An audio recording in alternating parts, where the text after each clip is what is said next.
Hello प्यारे विद्यार्थियों, हम देख रहे हैं प्लस टू का जो सब्जेक्ट इकोनॉमिक्स है इसका कंप्लीट सॉल्यूशन 2022-23 के लिए आपका टर्म वन के लिए मॉडल पेपर जो है बोर्ड द्वारा जारी किया गया है। ठीक है ना। और मैंने आपका हिंदी ऑलरेडी सॉल्व करा दिया है, हिंदी आप चेक कर सकते हैं।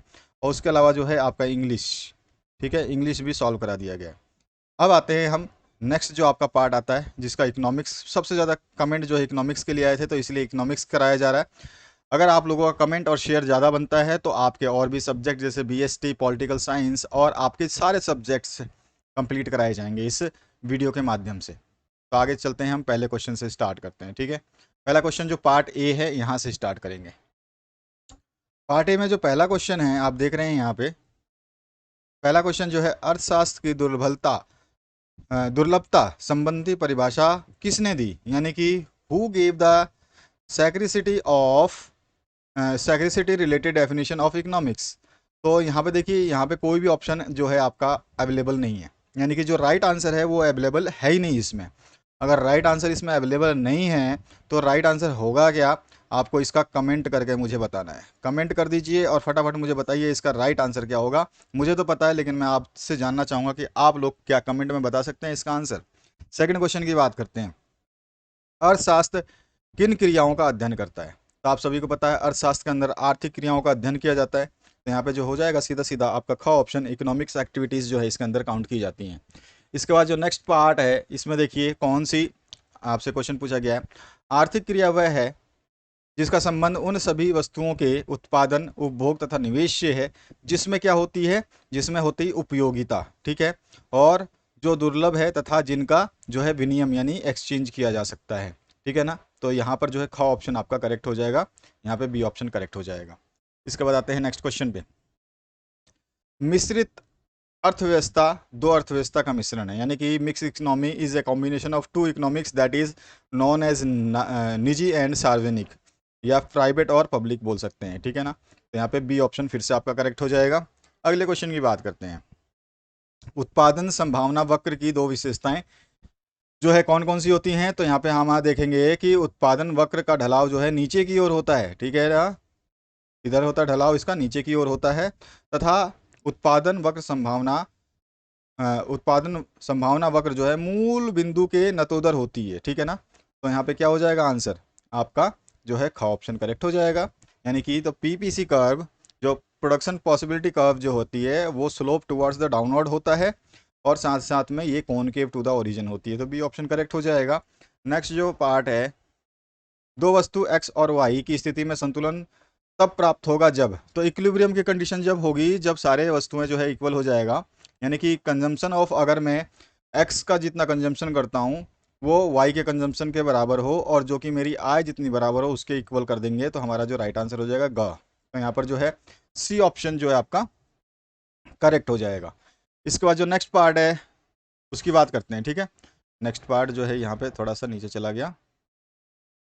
अब देखते हैं नेक्स्ट पार्ट, मांग की कीमत लोच का सूत्र निम्न में से है।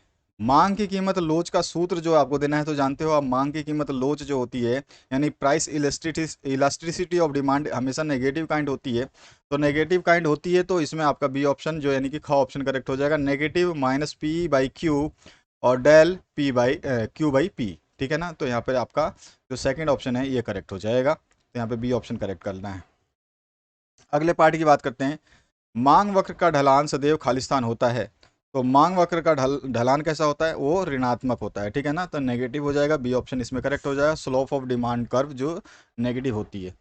10वां क्वेश्चन है, पूर्णतः लोचदार मांग वक्र ओ एक्स अंश खालिस्तान होता है, तो वो कैसा होता है। तो हमारे को पता है कि ये जो होता है ये समानांतर होता है, पैरेलल होता है। यहाँ पे जो है perfectly elastic demand curve is parallel to the O X axis या एक्स एक्सिस बोल सकते हैं। तो ठीक है, तो ये ऑप्शन करेक्ट हो जाएगा, पैरेलल टू एक्स एक्सिस होता है।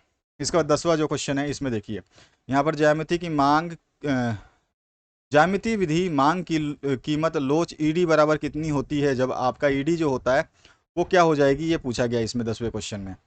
तो 10वें क्वेश्चन का जो ईडी होती है वो क्या होता है, मांग वक्र पर बिंदु का निचला भाग अपॉन में मांग वक्र पर बिंदु का ऊपरी भाग, यानी का ऑप्शन करेक्ट हो जाएगा। अगर मैं इसको इंग्लिश में अगर इसका पोर्शन दिया गया है तो हम इसको सीधा कह सकते हैं कि जो है ED equals to lower segment of demand curve upon में upper segment of the demand curve, ठीक है। उसके बाद नेक्स्ट जो क्वेश्चन है 11वां नंबर। अब आपके आते हैं थोड़े से बड़े क्वेश्चन टाइप में। बड़े क्वेश्चन में उपभोक्ता संतुलन से आप क्या अभिप्राय है और इसकी मान्यताएं लिखनी है। देखिए उपभोक्ता संतुलन की दो डेफिनेशन दी हैं और इसकी मान्यताएं मैंने दे रखी है एजम्पशंस।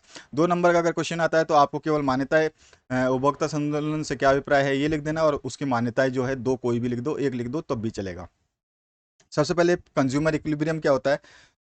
जब कोई उपभोक्ता एक्स और वाई वस्तु का उपभोग कर रहा होता है और उसे समान आय में, उसी समान आय में, ठीक है ना, और उसी समान आय में, यहाँ पे उससे नहीं करके उसी कर दो अच्छा रहेगा, ठीक है। और उसी समान आय में एक्स और वाई दोनों वस्तु को दोनों वस्तुओं से जो है समान संतुष्टि प्राप्त होती है तो इसे उपभोक्ता संतुलन कहा जाता है। यानी कि कोई इंसान, आप हो, कोई दो चीज़ों का उपयोग कर रहे हो और आपकी आय जो है उस दो चीज़ों से संतुष्ट हो रही है, मतलब वो आय जो है दो चीज़ों को खरीदने में समर्थ है और आप उससे संतुष्ट हो, तो वही उपभोक्ता संतुलन कहलाता है। अगर इसको हम दूसरे लैंग्वेज में करना चाहें बात, तो ये होता है सम सीमांत उपयोगिता के नियम के अनुसार एक उपभोक्ता तब संतुलन में होता है जब एक वस्तु की सीमांत उपयोगिता की कीमत का अनुपात जो है दूसरी वस्तु की सीमांत उपयोगिता की कीमत के अनुपात के बराबर होगा, ठीक है। तो यहाँ पर जो है मैंने इंग्लिश में भी इसका आंसर लिखा है। पहला जो डेफिनेशन बताया था वो उसका यहाँ पे इंग्लिश में लिखा है, और पार्ट जो बताया था मैंने उसका भी डेफिनेशन इंग्लिश में लिखा हुआ है, ठीक है। तो ये चीज़ आपको ध्यान रखनी है। और मान्यता एंजम्पशन की बात करें तो देखिए बहुत सारी मान्यताएं हैं, मैंने 6 लिखी है, आप इसमें से कोई भी 2 लिख देना तो आपको 2 नंबर मिल जाएंगे आसानी से। देखिए मान्यता है इसमें दो वस्तुओं एक्स और वाई के विभिन्न संयोजन हो सकते हैं, यानी इसके कॉम्बिनेशन बहुत मिल सकते हैं। आपका एक्स और वाई वस्तु कुछ भी हो सकती है। उपभोक्ता की निश्चित आय होती है, ये भी एक अंजन ने, और उसके अलावा वस्तु एक्स और वाई का मूल्य जो है निश्चित होता है, ठीक है। इसके अलावा सभी वस्तुएं सममांगी और विभाज्य होती हैं। और 5वें में है उपभोक्ता तर्क संगत है और अपनी संतुष्टि को अधिकतम कर सकता है। उपभोक्ता के अंदर एक तो है खासियत कि वो संतुष्टि को अधिकतम कर सकता है और बाजार में पूर्ण प्रतिस्पर्धा यानी कंपटीशन होना चाहिए जहां पर वो दो वस्तुएं की खरीद की जाती है या खरीद करता है, तो उस बाजार से ही खरीदना है जहां पे प्रतिस्पर्धा होती है। तो ये अजम्पशंस है, जो 6 अजम्पशंस मेड करे गए हैं उनको मैंने यहाँ पे इंग्लिश में भी समझाया हुआ है। अगर आप इंग्लिश मीडियम के स्टूडेंट है तो आप यहाँ से कन्वे कर सकते हैं। पूरा solution Hindi plus English version में दिया गया है, बहुत टाइम लगता है इसको बनाने में, तो कृपया आप शेयर करें और कमेंट जरूर करें कि आपका जो फर्स्ट क्वेश्चन का आंसर क्या होगा। साथ ही साथ मुझे ये भी बताएं कि आपको नेक्स्ट सब्जेक्ट कौन सा सॉल्यूशन चाहिए।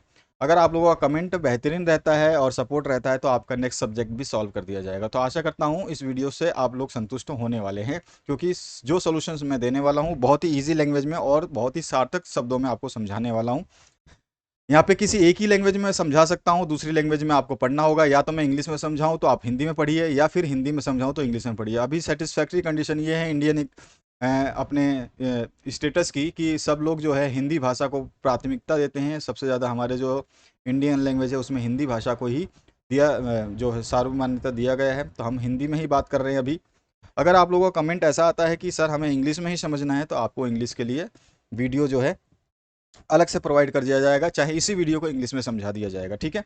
तो आर्थिक समस्या क्यों उत्पन्न होती है ये भी आपको बताना है। 2 चीज़ें बतानी है, आर्थिक समस्या से क्या अभिप्राय होता है और आर्थिक समस्या क्यों उत्पन्न होती है। तो सबसे पहला, एक आर्थिक समस्या अर्थव्यवस्था में ऐसी समस्या है जो दुर्लभ संसाधनों के उपयोग के माध्यम से अर्थव्यवस्था की असीमित जरूरतों को पूरा करने के लिए वस्तुओं और सेवाओं के उत्पादन से संबंधित होती है।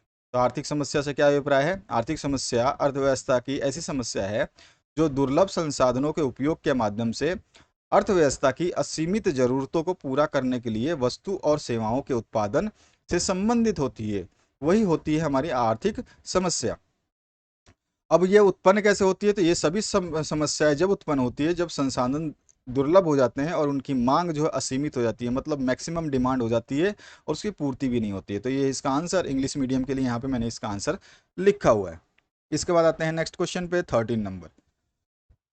मांग और मांग की गई मात्रा में अंतर कीजिए, सचित्र वर्णन कीजिए। देखिए ये 2 नंबर के क्वेश्चन में तो इतना बड़ा लिख नहीं सकते, लेकिन फिर भी मैं आपको समझाने की कोशिश करता हूँ। और यहाँ पर जो 13वां नंबर क्वेश्चन है, आगे आके 15 नंबर क्वेश्चन भी इसी टाइप का सिमिलर मिलेगा।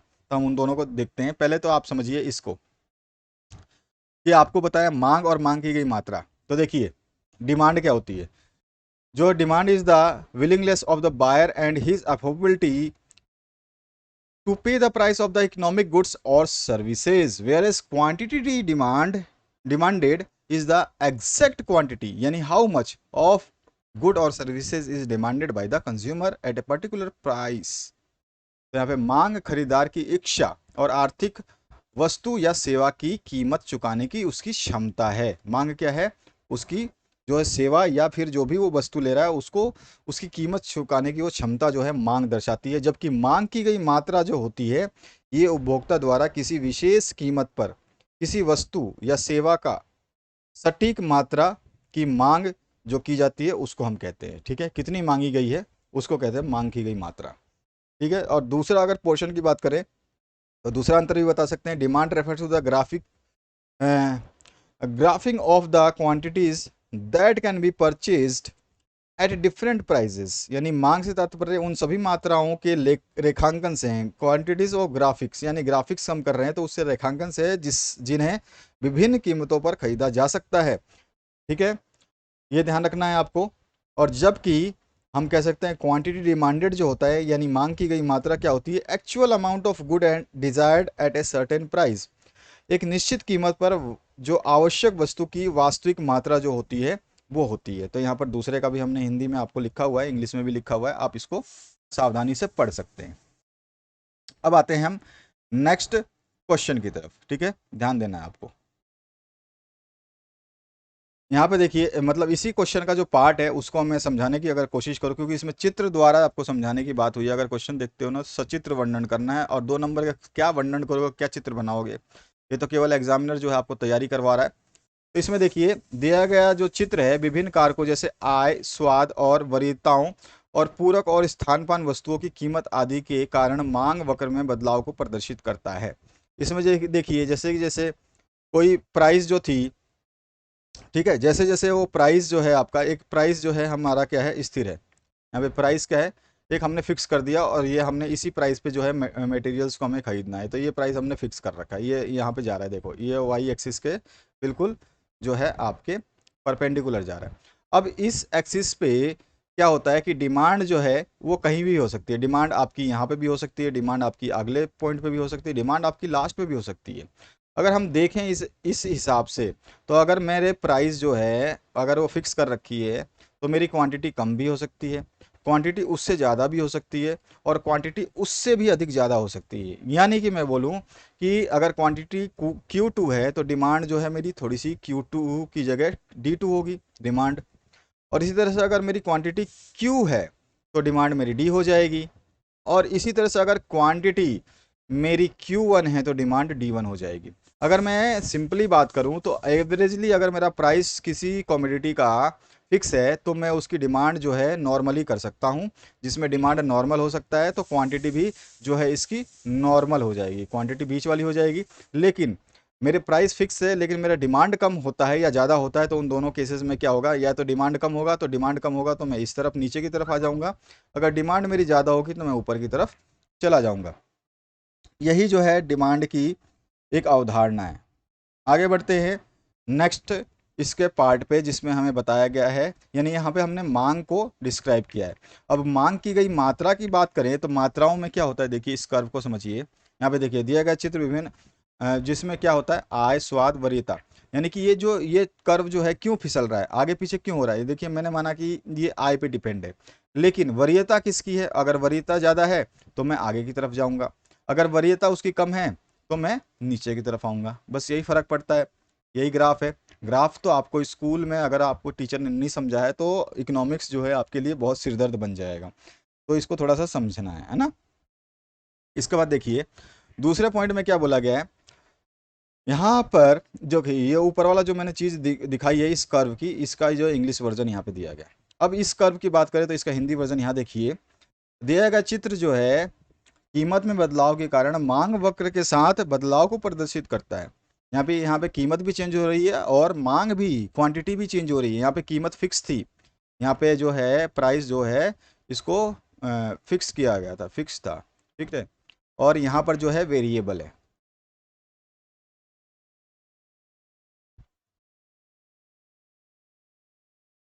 ठीक है, यहाँ पे वेरिएबल है। मैं इसको थोड़ा सा इरेज करके सीधा ही कर देता हूँ, ठीक है, तो आपको थोड़ा ज़्यादा समझ में आ जाएगा। देखिए इसको कैसे करते हैं हम, एक काम कर देते हैं, तो हटा देता हूँ। क्या होता है कई बार है ना, बच्चों को दिक्कत होती है। देखिए इस पहले वाले ग्राफ में अगर मैं बात करूँ तो यहाँ पर जो है आपका प्राइस जो है वो क्या है, फिक्स्ड है। और यहाँ पर जो है आपका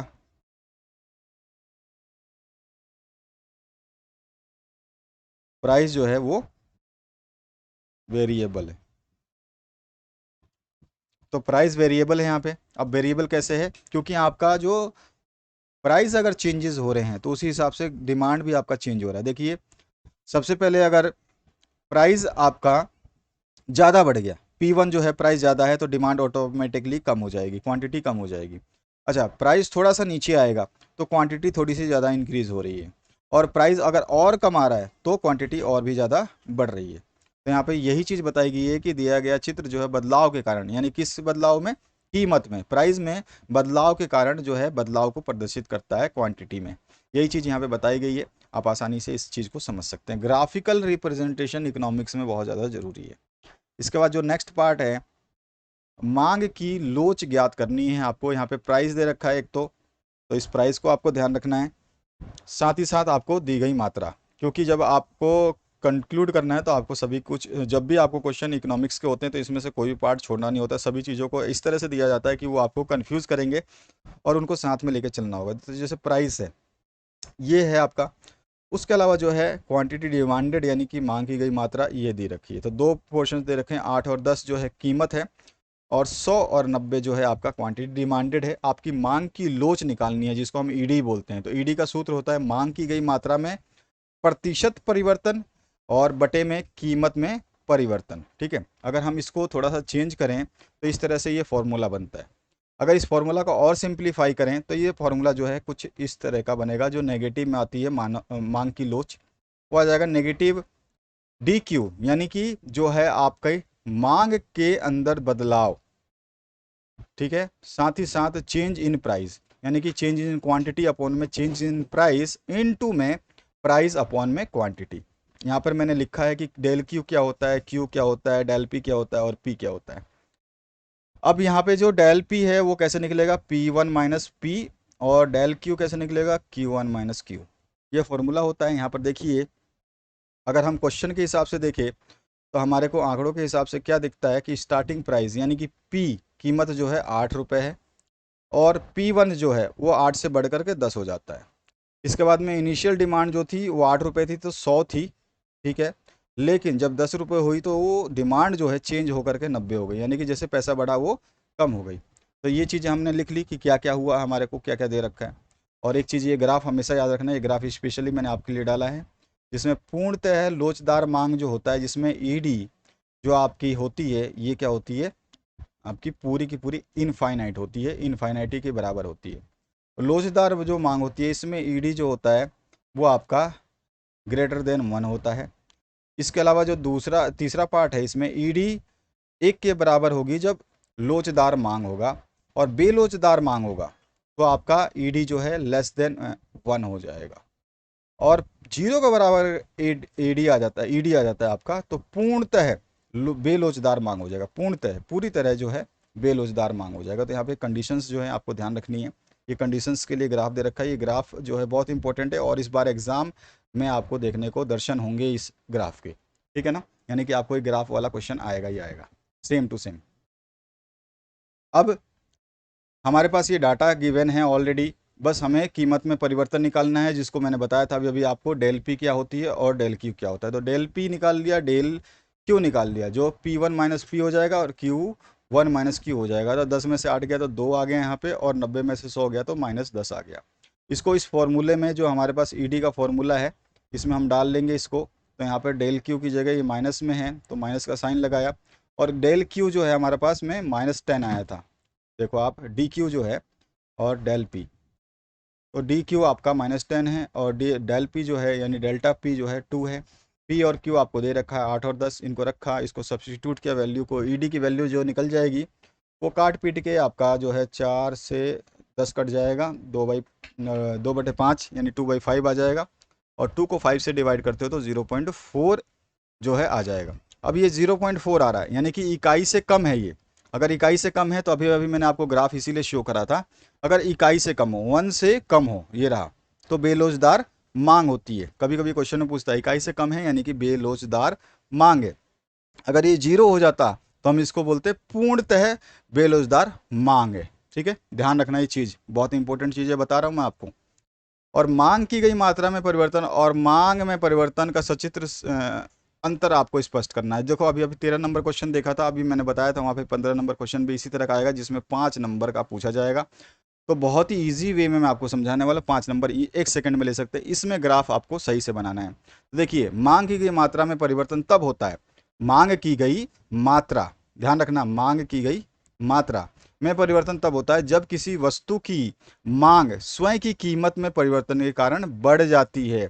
मांग की गई मात्रा में कब परिवर्तन, जब आप कोई चीज़ वस्तु ले रहे हैं उसकी मात्रा में, 50 आदमी मान लो कोई वस्तु ले रहे हैं, उसकी मात्रा में कब परिवर्तन होगा, जब उस वस्तु की कीमत क्या हो जाएगी, वो कुछ ना कुछ कारणों की वजह से बदल जा रही है, तभी जाके उसकी कीमत में परिवर्तन होगी और उस वस्तु की मांग जो है वो परिवर्तित हो जाएगी। यानी कि कोई लेगा फिर नहीं लेगा, बोलेगा यार चलो मान लिया कि हमने कोई चीज़ ली, सपोज के लिए राखी का टाइम है तो हमने 10 राखी लेने चले गए, 10 आदमी चले गए, 10 राखी ले रहे हैं, सेम टाइप का राखी है, बस डिज़ाइन अलग है और प्राइस सेगमेंट सेम है। अब उसमें क्या हो जाएगा कि कोई ना कोई ऐसा चेंज हो जाए कि मतलब यार यार ये वाला तो लग रहा है कि 20 की जगह 30 रुपए का है, तो वहां पे परिवर्तन का कारण हो सकता है। इसका परिणाम जो है मांग वक्र के साथ गति में होता है, और इसका कारण क्या होगा, मांग वक्र जो होती है इसमें क्या होगा, समान वस्तु की कीमत में कमी के कारण जो है मांग का विस्तार और उसी वस्तु की कीमत में वृद्धि के कारण मांग का संकुचन होगा, या मांग यानी संकुचन हो गया नेगेटिव यानी कि घट जाएगी। संकुचन मतलब घट जाएगी, कॉन्ट्रैक्शन हो जाएगा, एक्सपांसन नहीं होगा। क्लियर हुआ? अब देखो यहाँ पे अगर हम बात करें तो संकुचन के लिए हमारा जो है इस तरफ ग्राफ जाएगा, मतलब हमारा ऊपर की तरफ संकुचित होगा, यानी कि एक्सपांसन नहीं होगा तो हमारा ऊपर की तरफ जाएगा, यानी कि मांग हमारी घटेगी, ये क्वांटिटी डिमांड जो है घटेगी तो हमारा ग्राफ ऊपर की तरफ जाएगा इस तरह से।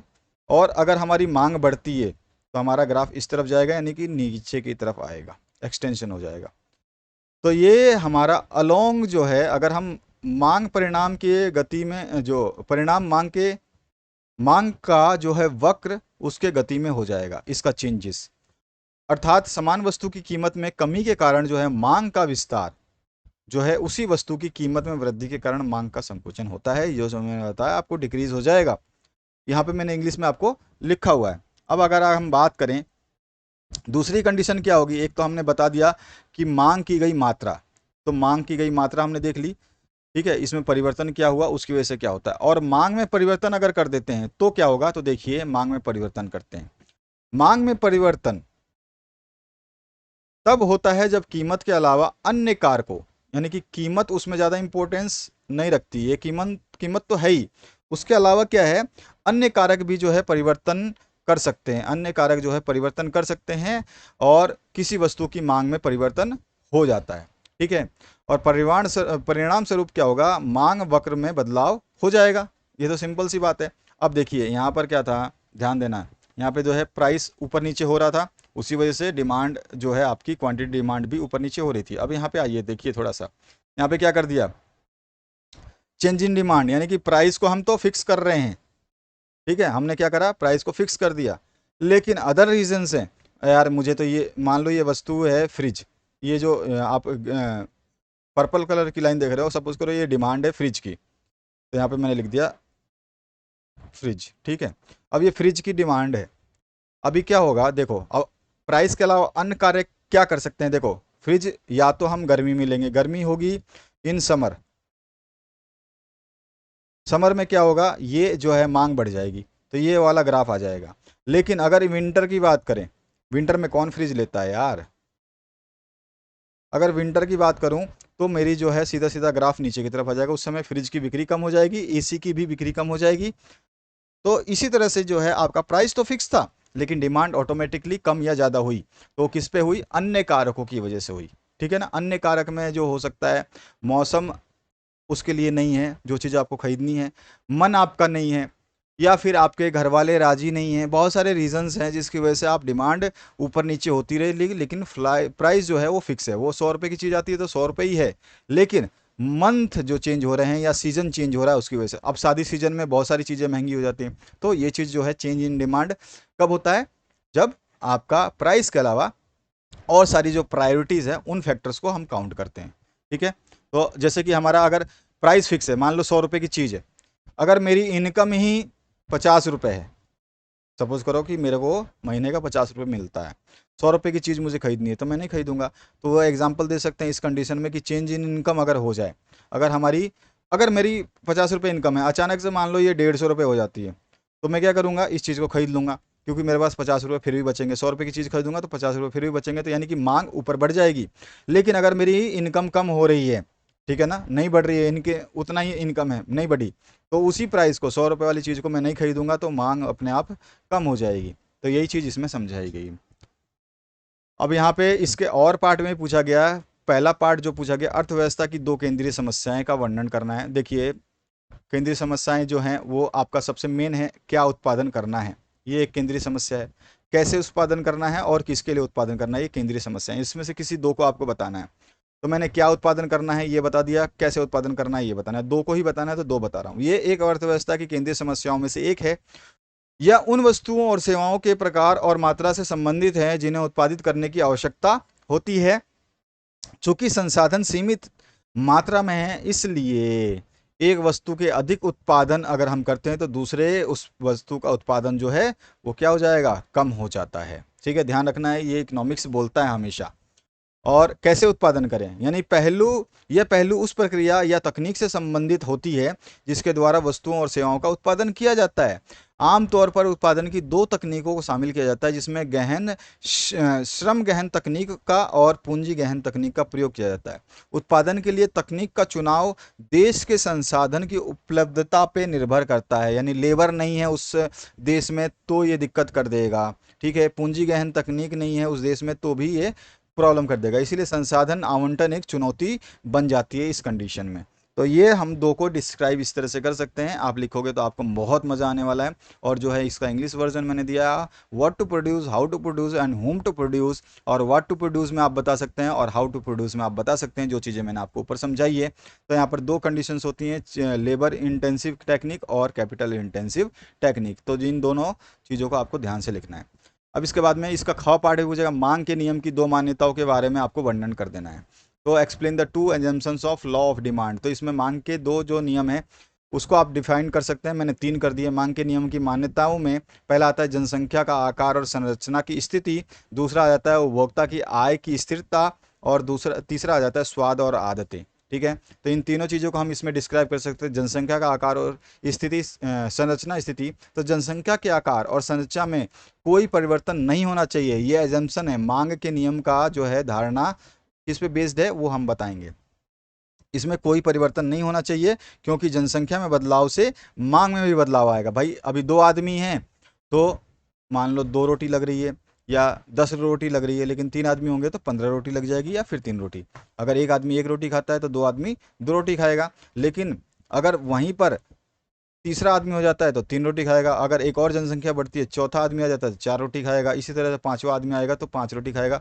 तो जितनी जनसंख्या बढ़ती जाएगी तो मांग में बदलाव आता जाएगा, या फिर जनसंख्या घटती जाएगी तो मांग में कमी आती जाएगी। यानी कि क्या बोल रहा है, जनसंख्या का आकार और संरचना जो है स्थिर रहना चाहिए, भले ही कीमत वही रहे। कीमत कुछ भी हो, अगर जैसे जैसे आदमी बढ़ेंगे तो मांग भी बढ़ती जाएगी। उपभोक्ता की आय जो है स्थिर रहता है, उपभोक्ता की आय स्थिर रहनी चाहिए। यदि आय में कोई परिवर्तन होता है, यानी कि आय अगर बढ़ जाएगी तो मांग भी बढ़ जाएगी, और आय घट जाएगी तो मांग भी घट जाएगी। ठीक है, तो ये भी एक चीज़ है, यहाँ पे लिखा गया है उसका उदाहरण।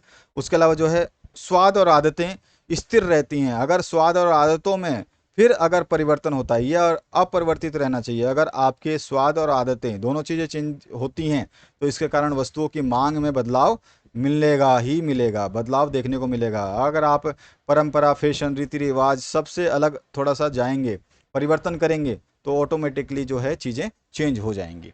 तो यही चीज़ मैंने यहाँ पे इंग्लिश में समझाई है, अजम्पशंस फर्स्ट सेकंड और थर्ड पॉइंट। अब आते हैं पॉइंट नंबर बी में। बी में आपको 16 से 25 तक का विकल्पों का चयन करना है। तो सबसे पहला 16 नंबर क्वेश्चन, 16 में पूछा गया है समष्टि अर्थशास्त्र खालिस्तान व्यवस्थाओं के स्तर पर आर्थिक क्रियाओं का अध्ययन करता है। तो मैक्रो की बात हो रही है, मैक्रो इकोनॉमिक्स जो है होल को लेके चलता है, ठीक है, इसमें संपूर्ण को लेके ये चलता है। लेकिन अगर यहाँ पे माइक्रो होता तब यहाँ पे हम व्यक्तिगत को सही टारगेट करते हैं, इंडिविजुअल के लिए होता है माइक्रो, ठीक है, माइक्रो यानी सूक्ष्म। अब ये सूक्ष्म सूक्ष्म में ऐसे आधा आधा ऐसे ऐसे सूक्ष्म है ना, इसी तरह का लिखा जाता होगा। सूक्ष्म अर्थशास्त्र या व्यष्टि अर्थशास्त्र भी बोलते हैं, समष्टि है तो वो व्यष्टि अर्थशास्त्र भी बोलते हैं, व्यष्टि, ठीक है, व्यष्टि अर्थशास्त्र, माइक्रो इकोनॉमिक्स। तो ये इसमें क्या होगा, इसमें जो है वो इंडिविजुअल को लेकर चलता है, लेकिन जो समष्टि होता है ये संपूर्ण वूल को, देश को भी लेता है, आपको भी लेता है, सबको लेता है। 17 नंबर क्वेश्चन है समस्या शास्त्र पर केंज की किताब का नाम। केंज, अरे केंज ने जो किताब दी थी उसका किताब बहुत फेमस था, उसका नाम था general theory of employment interest and money, याद होगा आपको, और बहुत ही इंपॉर्टेंट बुक है ये, अगर जो अर्थशास्त्री बनना चाहते हैं तो इस बुक को पढ़ लेना एक बार। आते हैं नेक्स्ट क्वेश्चन पे। 18 नंबर है, किस अर्थशास्त्री ने अर्थशास्त्र के अध्ययन को दो भागों में बांटा। तो वो रेगन फ्रिशर थे, ठीक है, तो फ्रिश जो है ख ऑप्शन करेक्ट हो जाएगा, यहाँ पे स्पेलिंग में मिस्टेक है, कोई बात नहीं, तो रेगन फिश थे, ख ऑप्शन करेक्ट हो जाएगा। इसके बाद आते हैं नेक्स्ट जो 19 नंबर क्वेश्चन, समावेश के प्रवाह चर हैं जो अर्थव्यवस्था के आय या उत्पादन में खालिस्तान करते हैं। तो क्या करते हैं, वृद्धि करते हैं। समावेश यानी कि जो injections are those flow variables that increases the speed of income और प्रोडक्शन। इसके बाद आते हैं 20 नंबर क्वेश्चन पे, बंद अर्थव्यवस्था का शेष अर्थव्यवस्था के साथ खालिस्तान होता है और इसके अंतर्गत शेष विश्व को वस्तुओं और सेवाओं का उत्पादन, सेवाओं का खालिस्तान होता है। तो देखिए, बंद अर्थव्यवस्था में जो है आर्थिक संबंध नहीं होता है किसी से भी, पहली बात ध्यान रखना है। साथ ही साथ जब आर्थिक संबंध नहीं होगा तो वस्तुओं और सेवाओं का जो क्या नहीं होगा, आयात और निर्यात भी नहीं होगा। तो यहाँ पर जो है दोनों ब्लैंक स्पेस में ये भरे जाएंगे, तो यहाँ पे का ऑप्शन जो है करेक्ट हो जाएगा। इसके बाद आते हैं 21 नंबर क्वेश्चन पे, ठीक है, तो यहाँ पर जो नो इकोनॉमिक रिलेशन है ये वाला पॉइंट, और नो इम्पोर्ट एंड एक्सपोर्ट दोनों होती है। इस ये डेफिनेशन भी कभी पूछा जाता है कि बंद अर्थव्यवस्था क्या होती है। तो बंद अर्थव्यवस्था ऐसी अर्थव्यवस्था होती है जिसमें नो इकोनॉमिक रिलेशंस होते हैं और नो इम्पोर्ट एंड एक्सपोर्ट्स जो है वो उसमें होता है, यानी कि एक्सपोर्ट और imports, neither import and NOR export is created. इसके बाद 21 नंबर जो क्वेश्चन है, निम्न में से कौन सी मद स्टॉक मद नहीं है। स्टॉक मद में कौन सी चीज, देखो संपत्ति यानी वेल्थ जो है स्टॉक कहलाता है, ठीक है, स्टॉक जो कहलाता है उसकी बात कर रहा हूँ, हमें पूछा गया है नॉट, हम बाद में करेंगे, पहले स्टॉक की बात करते हैं, स्टॉक क्या होता है। तो स्टॉक जो है हमारी वेल्थ होती है, वेल्थ क्या है, स्टॉक ही है एक तरह से, हमारे पास जो संपत्ति है वो स्टॉक है। उसके अलावा जो कैपिटल है ये भी हमारा स्टॉक है, हमारे पास है ऑलरेडी। और जो आय जो इनकम है ये भी हमारे पास हमेशा आती है, ये भी हमारा स्टॉक है। लेकिन श्रमबद्धता यानी लेबर फोर्स ये हमारे पास स्टॉक नहीं है, ये फिक्स नहीं है हमारे पास, ठीक है। तो यहाँ पर जो ऑप्शन हो जाएगा हमारा सही वो हो जाएगा लेबर फोर्स, जो नहीं है स्टॉक, ध्यान रखना नहीं की बात कर रहा है। इसके बाद आ जाइए नेक्स्ट क्वेश्चन पे, सकल घरेलू से सकल राष्ट्रीय आय की गणना के लिए क्या शामिल किया जाना चाहिए, यानी कि to calculate gross national product what should be include to, या फिर in domestic gross domestic product, GDP में क्या शामिल करेंगे, तो NIFA, ठीक है ना, नेशनल प्रोडक्ट जो है आपको शामिल करना पड़ेगा ना। तो विदेशियों से शुद्ध जो सघन आय है उसको हम करेंगे, तो यहाँ पे ख ऑप्शन करेक्ट हो जाएगा। इसके बाद आ जाइए नेक्स्ट पार्ट पे, इसमें है प्रचलन अधिशेष में ब्याज जो है इसको हम इंटरेस्ट बोलते हैं, और जो लाभ है इसको हम क्या बोलेंगे, लाभ को क्या बोलते हैं, प्रॉफिट। प्रॉफिट के अतिरिक्त जो है रेंट, रेंट को शामिल किया जाता है। तो इंटरेस्ट, प्रॉफिट एंड रेंट जो है प्रचलन अधिशेष में शामिल किया जाता है, यहाँ पे भी ख ऑप्शन आपका करेक्ट हो जाएगा, ठीक है। अगला जो क्वेश्चन है 24 नंबर, औसत उपभोग प्रवृत्ति APC क्या होती है भैया। APC, APC का फॉर्मूला होता है कि आपका चेंज इन कंजम्पशन अपॉन में change in income, sorry total consumption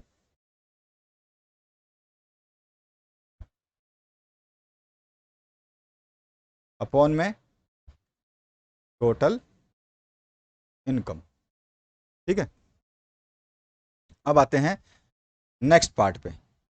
जो के गुणनांक है, ये क्या होता है? के गुणनांक जो होता है चेंज इन, यहाँ पे अब आता है, देखो टोटल नहीं है यहाँ पे, change, change in income upon में चेंज इन इन्वेस्टमेंट। ठीक है, तो चेंज इन इनकम अपॉन में चेंज इन इन्वेस्टमेंट, तो ये आपका डेल्टा से डिनोट करते हैं। जब भी चेंज होगा तो हमारा डेल्टा यूज़ होगा। ठीक है, चेंज जब भी यूज़ होगा, और जब टोटल होगा तो उसमें कुछ भी नहीं यूज़, जरूरी नहीं है आपको, या फिर टोटल भी नहीं लिखा होगा तो भी ज़रूरी नहीं है। तो के गुणनांक ये होता है, और के गुणनांक का एक और मान होता है 1 अपॉन में 1 माइनस MPC। ठीक है ना, तो ये हम देखेंगे, इसका फॉर्मूला यूज़ करेंगे, ये वाला के गुणनांक आपसे पूछा जाएगा लास्ट क्वेश्चन में, उसको हम निकालेंगे। आगे बढ़ते हैं। व्यष्टि और समष्टि अर्थशास्त्र के प्रमुख अंतर की व्याख्या करें। अरे प्रभु, ये तो बहुत सिंपल है, difference between the micro and macro economics. तो व्यष्टि अर्थशास्त्र एक व्यक्ति का है, या एक समूह का, या फिर एक कंपनी के स्तर पर अर्थशास्त्र का अध्ययन करता है। जबकि समष्टि क्या है? समग्र रूप से एक राष्ट्र, पूरे राष्ट्र का अध्ययन जो है अर्थव्यवस्था का अध्ययन करता है। व्यष्टि अर्थशास्त्र के साथ अंदर जो है उन मुद्दों को केंद्रित किया जाता है जो व्यक्ति या कंपनियों से संबंधित होते हैं या प्रभावित करते हैं, और समष्टि अर्थशास्त्र के अंदर उन मुद्दों को केंद्रित किया जाता है जो पूरे राष्ट्र या विश्व के अर्थव्यवस्था को प्रभावित करते हैं। ठीक है, तो बहुत सिंपल सा है। अगला जो है स्टॉक और प्रवाह में क्या अंतर है, ये बता सकते हैं। तो स्टॉक में जो है वो क्या होता है? स्टॉक जो है एक मात्रा के रूप में प्रभावित किया जाता है, जिसके अंदर क्या होता है, जिसे समय के एक विशेष बिंदु पे मापा जाता है। जिसे समय के एक विशेष बिंदु पे, कोई समय का एक विशेष बिंदु है उसमें माप सकते हो। और जो ये पूरे समय अवधि के लिए होता है, ये बिंदु के लिए होता है, ये पूरे समय अवधि के लिए होता है। और इसमें जो है समय का आयाम इसमें नहीं होता है, क्योंकि ये समय के किसी एक बिंदु पे नापा जाता है, और इसमें समय का अवधि होता है, आयाम होता है। इसके अलावा जो है स्टॉक की प्रवृत्ति जो है स्थिर होती है, यानी कि कांस्टेंट होती है, स्टैटिक होती है, और इसमें डायनामिक होती है, जो गतिशील होती है। तो ये ध्यान रखना कि ये स्टॉक हो गया और आपका ये हो गया फ्लो। अब अगला जो पार्ट है उसकी बात करते हैं। इसमें क्या पूछा गया उसको देखिए। निम्न आंकड़ों से साधन लागत शुद्ध राष्ट्रीय उत्पाद ज्ञात करना है। NDPFC नेशनल जो है आपको पूरा का पूरा जो है इसमें आपको ज्ञात करना है फैक्टर कोस्ट पे, national domestic product at factor coast. अब फैक्टर कोस्ट के लिए आपको 4 आंकड़े दिए गए, क ख ग और घ, इन चारों को सबमिट करना है। नेशनल नेशनल जो आपका प्रोडक्ट एट फैक्टर कोस्ट आएगा, इसके लिए हमें क्या करना पड़ेगा? हमारे पास एक फॉर्मूला होता है सबसे पहले NDP मार्केट प्राइस पे निकालने का। मार्केट प्राइस पे इसको निकालते हैं GDP MP, market price GDP MP दे रखा है। Gross domestic product at market price जो है आपको 1400 दे रखा है, तो ये हमारे को 1400 यहाँ पे हमने लिख दिया। इसमें से डेप्रीशिएशन को माइनस करना है, यानी कि मूल्यह्रास या घिसावट जिसको हम माइनस कर देंगे। तो माइनस जो हमने किया 140 जो कि हमें मूल्यह्रास दिया हुआ, इसमें से इसको माइनस किया, तो हमारे पास NDP MP national domestic product market price पे जो है वो निकल जाएगा। और इसको निकालने के बाद में इस वैल्यू को हम पुट करेंगे। एक और फॉर्मूला आता है NDPFC निकालने का, जो हमसे क्वेश्चन में पूछा गया है, national domestic product at factor cost. तो national domestic product at factor cost जो होता है NDP MP जो हमने अभी अभी निकाला, इसमें से अगर इनडायरेक्ट टैक्स को माइनस कर दें प्लस सब्सिडी कर दें तो हमारे पास आंसर आ जाएगा। तो NDP MP अभी हमने निकाला 1260, तो हमने लिखा इसकी जगह 1260। इनडायरेक्ट टैक्स हमारे को दे रखा है अप्रत्यक्ष कर 240, तो हमने इसमें से माइनस किया 240। साथ साथ सब्सिडी दे रखी है 60 रुपये, तो इसको हमने किया 60 रुपये ऐड, हमारे पास 1080 रुपये जो आ गया NDPFC एट फैक्टर कोस्ट। इसके बाद में नेक्स्ट जो है 29 नंबर, मध्यवर्ती और अंतिम वस्तुओं में अंतर बताना है। तो बहुत सारे अंतर हैं, हजारों अंतर हैं, आप कोई भी जो इस सिंपल हो सकते हैं वो लिख सकते हैं। अंतिम वस्तुएं वे हैं जो जिसका निर्माण जो उपभोक्ता द्वारा सीधे उपभोग के लिए किया जाता है, पहला। और जो मध्यवर्ती वस्तु होते हैं वो जो होता है इसका उपयोग जो है अंतिम माल के उत्पादन के लिए किया जाता है।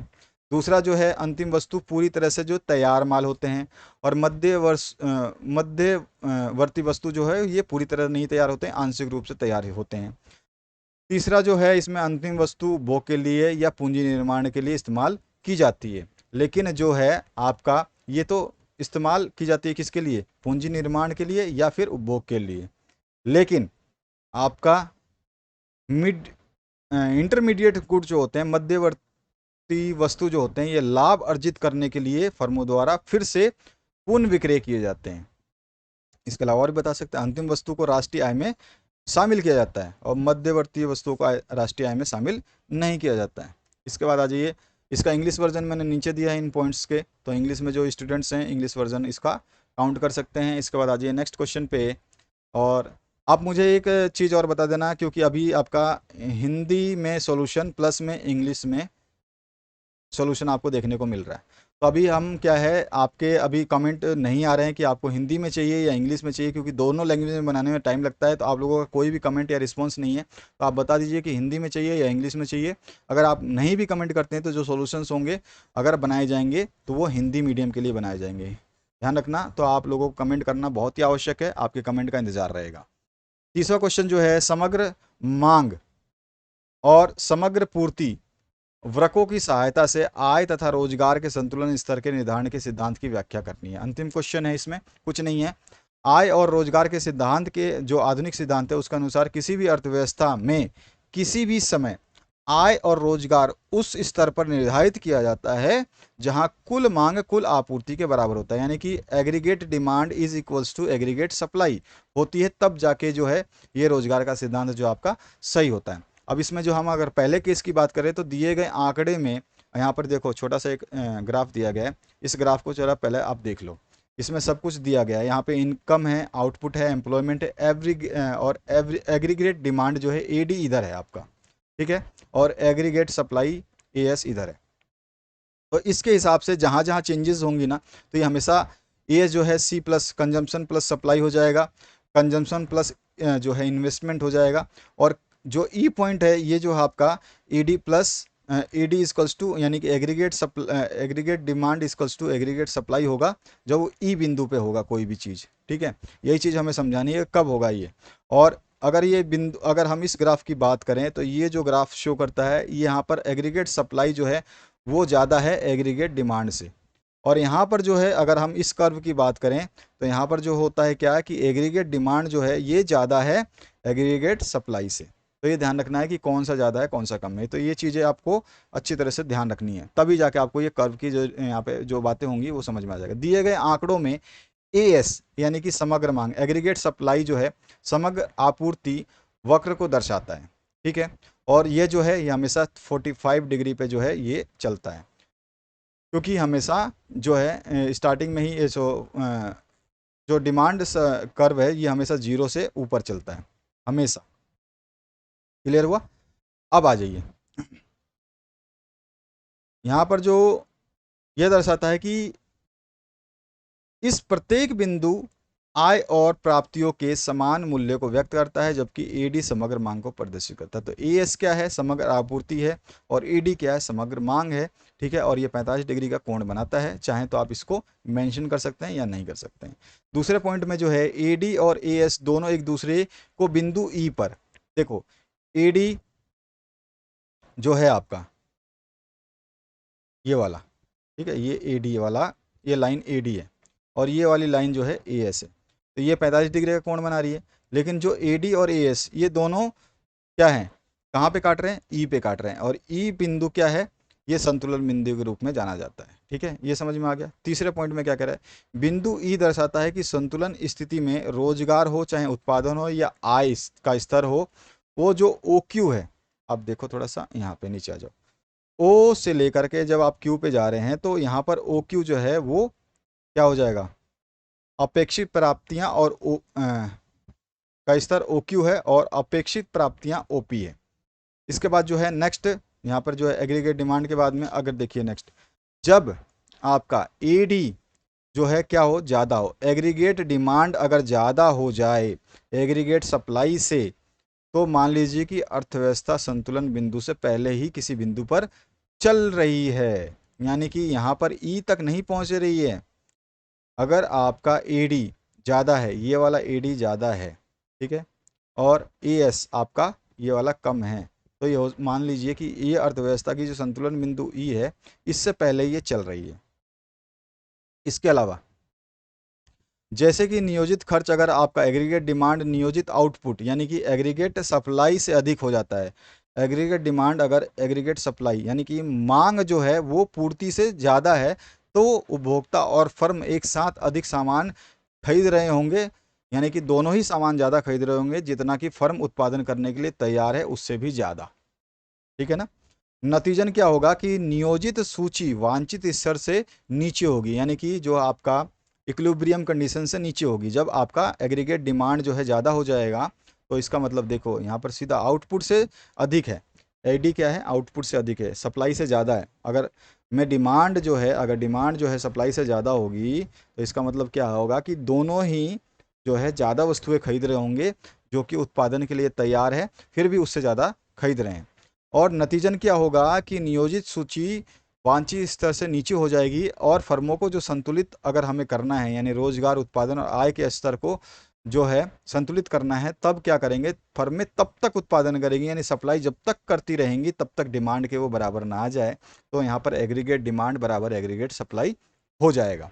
लेकिन जब एग्रीगेट सप्लाई यानी कि बनाने वाली कंपनी ज़्यादा बना रही है लेकिन डिमांड कम है, मांगने वाली जो लोग हैं वो कम हो रहे हैं, तब क्या होगा, तो ऐसी स्थिति में ई से जो है ये स्थिति आगे चल रही होगी। यहाँ पर ई जो पॉइंट है, अभी पहले तो एग्रीगेट सप्लाई जो लेस था एग्रीगेट डिमांड से, तब तो यहाँ पे थी बिंदु, लेकिन एग्रीगेट सप्लाई जो है ज़्यादा हो गई एग्रीगेट डिमांड से, तो ई बिंदु से हम आगे की तरफ चल रहे हैं, यानी कि हमारा जो इक्विलिब्रियम कंडीशन है उससे ज़्यादा सप्लाई हो रही है।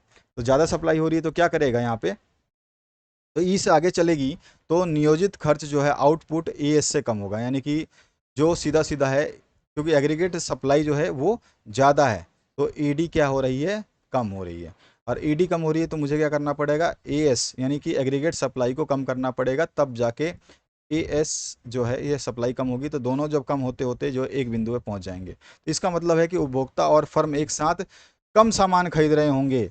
ठीक है ना, यानी कम सामान खरीद रहे हैं, यानी कि सप्लाई जो है, सप्लायर भी कम सामान खरीद रहा है क्योंकि वो सप्लाई जो उसका उसके पास ऑलरेडी माल बना हुआ है, लेकिन जो है डिमांड वो कम है, तो कंपनियां उत्पादन करने के लिए जितनी तैयार है उससे भी वो कम खरीद रही है। तो इस कंडीशन में क्या करेगी, जो नियोजित सूची है उसमें वृद्धि हो जाएगी और फर्में तब तक उत्पादन को कम करती रहेंगी, क्योंकि सप्लाई को कम करना पड़ेगा क्योंकि डिमांड ही कम हो रही है, जब तक कि डिमांड जो है वो सप्लाई के बराबर ना आ जाए। इसी तरह से आप इंग्लिश में इसको समझ सकते हैं जो मैंने आपको ऊपर हिंदी में समझाया है 4 पॉइंटों में। तो ये 4 पॉइंटों में ये ग्राफ के साथ में और साथ साथ ये पॉइंट भी है। तो ये आपका पूरा का पूरा मैंने आपको इकोनॉमिक्स सॉल्व कराया। इकोनॉमिक्स को अगर आपने ध्यान से समझा होगा तो आपको पूरा का पूरा समझ में आ जाएगा। इसके अंदर इसका और पार्ट भी है जिसमें एक का पार्ट पूछा गया है कि एम पी सी 0.5 है तो के का गुणनांक ज्ञात करना है। मैंने आपको अभी कैलकुलेशन जो है के की बताई थी, के की कैलकुलेशन जो होती है 1/1 माइनस एम पी सी होती है, तो 1/1 माइनस एम पी सी की वैल्यू आपको 0.5 है, तो 0.5 को इंक्लूड करेंगे तो एक में से घटाएंगे तो 0.5 ही बचेगा, यहाँ से इसको घटा लोगे तो, और 1 में 0.5 को डिवाइड करोगे तो 2 टाइम्स जो है इसका आंसर आ जाएगा। तो ये 2 टाइम्स जो है एग्रीगेट जो है क्या आ जाएगा, सॉरी के की वैल्यू जो आ जाएगी, गुणनांक का मान। इसके बाद में कभी कभी कोफिशिएंट जो है ये पूछ लेता है, इसका एमपीसी से क्या संबंध है ये भी कभी कभी पूछता है, तो मैंने उसके लिए वीडियो लास्ट ईयर बना दिया था। अच्छा, अभावी और अत्यधिक मांग में, यानी अभावी मांग और अत्यधिक मांग में अंतर आपको क्या है, तो बहुत सिंपल सा अंतर है। देखो, अभावी मांग एक ऐसी स्थिति होती है जिसमें एडी एग्रीगेट डिमांड जो है अर्थव्यवस्था में उत्पादन के पूर्ण रोजगार स्तर पर अनुरूप अनुरूप कुल आपूर्ति ए एस से कम होती है, यानी कि एग्रीगेट जो डिमांड है एडी जो है ये कम होगी एग्रीगेट सप्लाई से, तब क्या होगा, अभावी मांग हो जाएगी, यानी कि अभाव हो रहा है, मांग क्या हो रहा है, कम हो रहा है। देखो ध्यान से, एडी जो है एग्रीगेट डिमांड जो है एएस से सप्लाई से कम हो रहा है तो अभावी मांग कहलाएंगे। और जस्ट इसका अपोजिट जब हो जाएगा, यानी कि जब आपका एडी ग्रेटर देन एएस हो जाएगा, यानी कि मांग ज़्यादा हो जाएगी किससे, सप्लाई से, तब ऐसी स्थिति में जो है हमारा अत्यधिक मांग हो जाएगी। ठीक है ना, अत्यधिक मांग एक ऐसी स्थिति को दर्शाता है जिसमें एडी जो है, मांग जो है, ये अर्थव्यवस्था में उत्पादन के पूर्ण रोजगार स्तर पर, देखिए इसमें दोनों में पूर्ण रोजगार स्तर जरूर ध्यान रखना है आपको कि पूर्ण रोजगार स्तर होना चाहिए उस समय जब आप ये डेफिनेशन लिख रहे हैं। तो क्या मतलब, किसी को नौकरी से नहीं निकाला जा रहा है, सब लोग काम कर रहे हैं, उस स्तर पे आपका डिमांड जो है सप्लाई से कम हो रहा है, और दूसरी बार जब वही लोग फिर से काम कर रहे हैं और कुछ समय बाद में पता चल रहा है कि पूर्ण रोजगार तो वो कर रहे हैं, लेकिन जो है ऑटोमेटिकली डिमांड जो है, एग्रीगेट डिमांड बढ़ गई एग्रीगेट सप्लाई से, यानी कि इनका काम और ज़्यादा बढ़ गया, ठीक है, सप्लाई करने का। तो ये हो जाता है हमारे पास में अभावी और अत्यधिक मांग में अंतर। यहाँ पर जो है दोनों को डेफिनेशन के थ्रू मैंने समझा है। तो ये था आपका पूरा सॉल्यूशन, ठीक है। और यहाँ पर मैंने आपको Hindi as well English and eco, तो इकोनॉमिक्स, हिंदी, इंग्लिश, ये सारी चीज़ें आपको समझाई हैं। और इन चीज़ों को आप समझ करके अच्छे तरीके से तैयारी कर सकते हैं। साथ ही साथ एक चीज़ ध्यान रखना है आपको कि आप जो कमेंट मैंने आपको बताया कि कमेंट कर दीजिए कि आपको सॉल्यूशन जो है हिंदी प्लस इंग्लिश दोनों चाहिए या फिर केवल आपको हिंदी चाहिए, क्योंकि इसमें समय बहुत ज़्यादा निकलता है दो चीज़ों को एक बार साथ में कंबाइन करने में। तो आपको अपने कमेंट सेक्शन में ज़रूर बताना है कि आप केवल हिंदी वर्जन चाहते हैं या फिर कंप्लीट दोनों वर्जन चाहते हैं। तो इसके लिए कमेंट करना अनिवार्य है, अन्यथा फिर आपके पास केवल हिंदी ही सॉल्यूशन पहुंचेगा, इंग्लिश वर्जन नहीं पहुंच पाएगा, जिससे आपको तकलीफ हो सकती है। तो आप लोग स्टूडेंट जागृत हो जाइए, शेयर करिए दोस्तों के साथ में, और जैसे ही आप लोगों को कमेंट हमारे पास आता है तो हम उसके लिए उस हिसाब से काम करना शुरू कर देंगे। इस वीडियो को देखने के लिए आपका बहुत बहुत धन्यवाद। शेयर करना बिल्कुल ना भूलें। Thank you very much, have a good day.